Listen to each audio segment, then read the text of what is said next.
ఏయ్ ఏం మాట్లాడుతా ఉండవు? 50 అడిగిన దానికి 3 గొంతు కోసినావు. నువ్వు 1 కోటి అడుగుతా ఉండవు. కనబడ్డంలే ఏం జరుగుద్దో తెలుస్తాను తప్ప. నేను కూడా 50 లక్షలు అడుగుతానే వచ్చిన. కొన్ని చూసినాక తెలిసినదే రిస్క్ ఎక్కువనే, అందుకే 1 కోటి అడిగినా. మీ ప్రాబ్లం ఏంటి తమ్ముడు? అమ్మ పళ్ళు తెమ్మంది. మరి ఫ్రూట్ షాప్ కి వెళ్ళాలి కదా.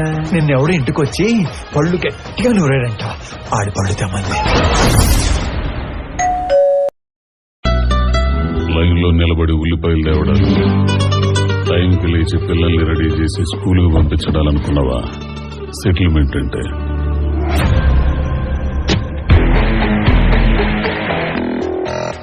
భలే మాట్లాడతారన్నా మీరందరూ. ఏ ఉల్లిపాయలు కొంటే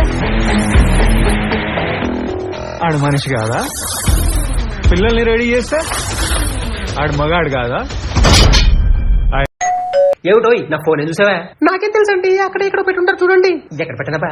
డాడీ సోమిరి పైన చదువున్నారా? ఇందుకో సరేగా నా ఫోన్ ఏమో చూసావా? ఇందాక నేనే సపోటాల బండి వస్తే నీ ఫోన్ ఇచ్చేసి కేజీ సపోటాలు తీసుకున్నా. దొంగ కూడా అయిపోరు నువ్వు. కిందికో. నాకు దొరికేవనుకో సంపేస్తా. నేను దొరకను.